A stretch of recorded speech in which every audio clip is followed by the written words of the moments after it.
anak semua. Semoga pertemuan pagi ini kita dalam keadaan sehat walafiat, jauh dari bencana COVID. Sebelum kita mulai materi ini, materi bab 1 mengenai sel ini, coba kita berdoa menurut agama dan kepercayaan kita masing-masing. Berdoa dimulai.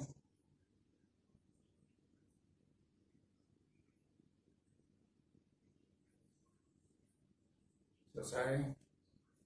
Baiklah anak-anak, kita akan membahas materi sel, di mana sel sudah kita bahas sebagian di PJJ. Kali ini Bapak ulas secara tuntas. Mudah-mudahan kamu paham sebagai bahan untuk kita nanti melakukan praktek. Sel adalah material terkecil dari makhluk hidup. Ya, jadi makhluk yang multiseluler, bagian terkecil itu adalah sel. Ya, atau ada hewan atau tumbuhan satu sel. Jadi ya hanya bisa dilihat menggunakan mikroskop, saking kecilnya. Ya. Jadi sel adalah material terkecil dari makhluk hidup, penyusun makhluk hidup itu sendiri. Jadi sel itu bisa berupa satu makhluk hidup atau menyusun makhluk hidup yang multiseluler. Sel itu bisa kita bagi menjadi dua, yaitu sel prokaryotik dan sel eukaryotik. Sel prokaryotik adalah sel di mana sel ini tidak mempunyai membran inti. Artinya adalah bahwa sitoplasma yang ada di dalam sel diisi oleh materi-materi genetik DNA yang tersebar di dalam sitoplasma sel tersebut. Di samping juga materi sel yang lainnya. Sedangkan sel eukaryotik adalah sel yang sejati, artinya adalah sel yang sudah mempunyai membran inti. Jadi komponen inti sel sudah mulai terpisah karena dibatasi oleh membran inti, terpisah dari organel-organel sel yang lainnya. Kalau sel prokaryotik kan sudah dipelajari waktu kelas 10 dulu, yaitu sel-sel bakteri, ya, atau sel-sel ganggang yang sederhana, ganggang biru. Sedangkan sel eukaryotik bisa sel dari tumbuhan, bisa sel hewan, ya, atau ganggang yang tingginya. Kita mulai dari sel yang eukaryotik, ya, karena sel prokaryotik sudah dibahas waktu kelas 10. Sel eukaryotik terdiri pada sel tumbuhan dan sel hewan. Ya. Di mana sel tumbuhan dan sel hewan ini berbeda. Perbedaan paling nyata itu adalah dari bentuk morfologinya, yaitu adanya dinding sel pada sel tumbuhan. Sedangkan sel hewan tidak mempunyai dinding sel. Sehingga sel hewan lebih elastis, lebih fleksibel bergerak dibanding dari sel tumbuhan. Sel tumbuhan ada sel yang mempunyai komponen dari luar ke dalam. Yang pertama adalah dinding sel. Dinding sel adalah organel sel. Ya, dinding sel adalah organel sel yang melindungi sel dan memberi bentuk pada sel, terletak pada bagian luar dari sel. Ya, jadi dinding sel itu adalah sebagai protektor bagi sel, ya, protektor bagi sel atau pelindung sel dari gangguan mekanik dari luar, dan juga memberi bentuk pada sel. Itu apakah dia sel tumbuhan atau sel hewan dilihat dari bentuknya. Itu bentuk ini. Ya. Nah, sedangkan bagian ke dalamnya lagi adalah membran sel. Membran sel adalah organel sel yang berfungsi sebagai media transportasi. Ya. Jadi media transportasi dari luar ke dalam atau dari dalam keluar sel. Ya. Nah, media transportasi ini ada dua macam, yaitu media transportasi aktif atau transfer aktif dan media transfer pasif, ya, yaitu transfer pasif yang tidak membutuhkan energi. Nah, media transportasi pasif ini juga ada dua, berupa difusi dan berupa osmosis, nanti akan kita bahas. Oke. Lalu bagian ke dalamnya lagi adalah sitoplasma. Sitoplasma adalah organel sel yang berbentuk gel, ya, jadi berbentuk senyawa cair, ya, yang mempunyai konsentrasi tertentu.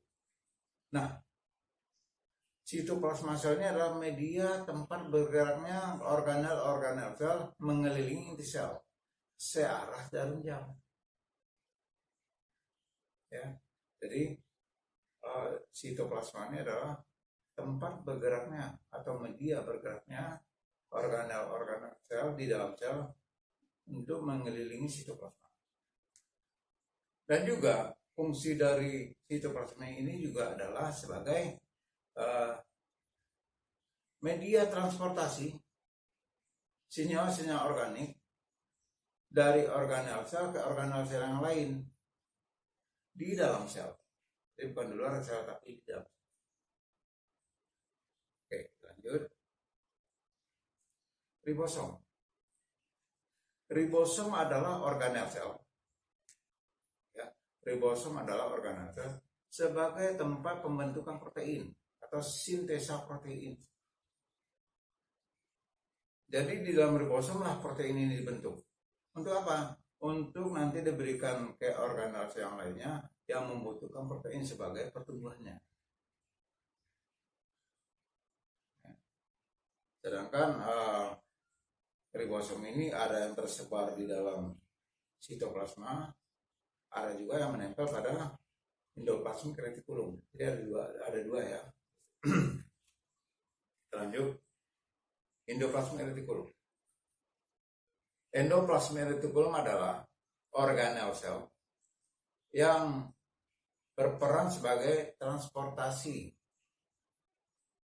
protein yang dihasilkan oleh ribosom untuk diberikan kepada inti sel atau organel sel lainnya.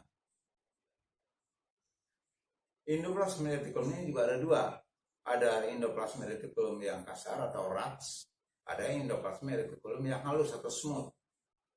Endoplasmic reticulum yang RAS atau yang kasar itu dikelilingi atau ditempeli oleh ribosom sehingga protein yang dihasilkan oleh ribosom ini langsung masuk ke dalam endoplasmic reticulum dan diberikan ke inti.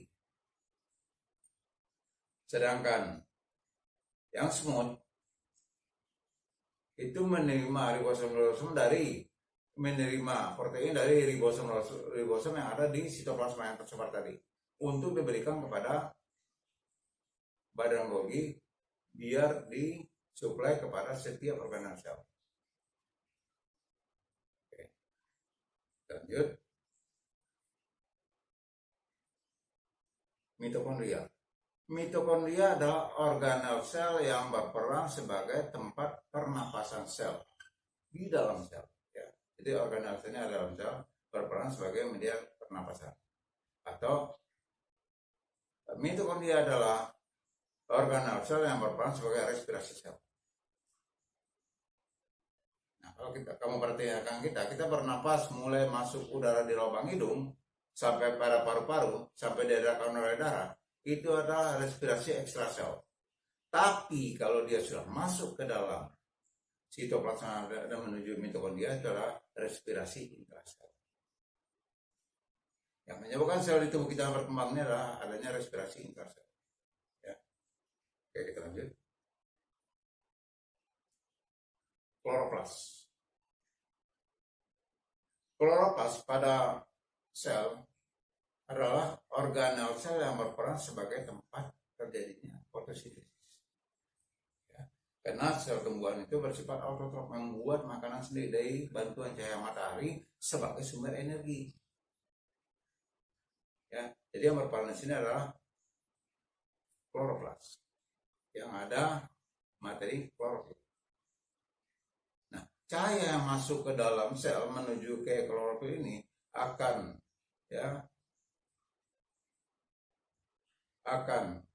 membentuk CO2 plus H2O menjadi C6H12O6 plus oksigen. Oksigennya dikembalikan ke udara, C6H12O6-nya disimpan berupa gula, ya, atau berupa energi potensial, baik itu di dalam buah tanaman maupun di dalam batang tanaman maupun dalam akar tanaman. Ya, berupa umbi, kayak singkong itu adalah ya, dalam tanah umum, dalam tanah yang berisi hasil fotosintesis. Buah jambu, buah mangga itu juga merupakan hasil fotosintesis. Oke, kita lanjut.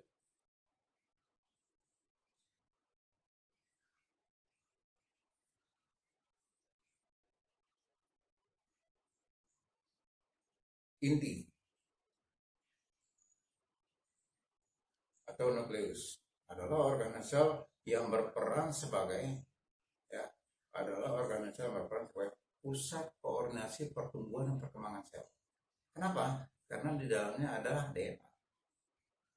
Nah, nukleus ini pada sel itu dia membrannya ada bilayer, artinya adalah dua lapisan, inner layer dan external layer. Jadi lapisan dalam dan lapisan luar. Lapisan luar kontak dengan sitoplasma, lapisan dalam kontak dengan cairan inti. Ya, ada dua lapisan dia. Baik membran sel juga dua lapisan, membran mitokondria juga dua lapisan, membran kloroplas juga dua lapisan. Ya, itu membran-membran yang bilayer. Nah, di sini ada vakuola. Ya. Vakuola ini adalah bukan organel sel dia adalah material sel. Kenapa? Karena dia hanya berupa, ya, selapu tipis, ya, yang berbentuk seperti bola, yang berisi cadangan metabolisme atau sisa-sisa metabolisme. Pas ditaruh di sana. Nah, satu lapis atau membran yang ada pada lapisan membran yang terdapat pada vakuola ini disebut dengan tonoplas, bukan membran. Oke, nah itulah kalau gambaran bagi sel tumbuhan, ya. Nah, bedanya nanti dengan sel hewan adalah bahwa pada sel hewan tidak kita jumpai dinding sel, ya, tidak kita jumpai kloroplas, ya. Nah, tapi pada sel hewan kita jumpai adanya sentriol yang tidak ada pada sel tumbuhan. Sentriol ini adalah organel sel yang berperan sebagai pengatur proses pembelahan sel, ya, dimana gelendong nanti akan membentuk benang spindel. Sedangkan sentriol menuju ke arah kutub berlawanan, benang spindel ini yang mengikat kromosom yang ditarik ke arah kutub yang berlawanan. Ya, itu beda sel tumbuhan dengan sel hewan. Ya, kalau pada sel hewan kita jumpai vakuola kecil-kecil tapi banyak. Tapi kalau pada sel tumbuhan hanya satu vakuola. Ya, ini yang kalian harus paham. Jadi setiap organel itu ada fungsi. Ya, kita lanjut.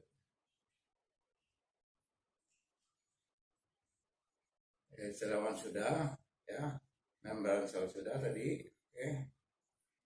Sekarang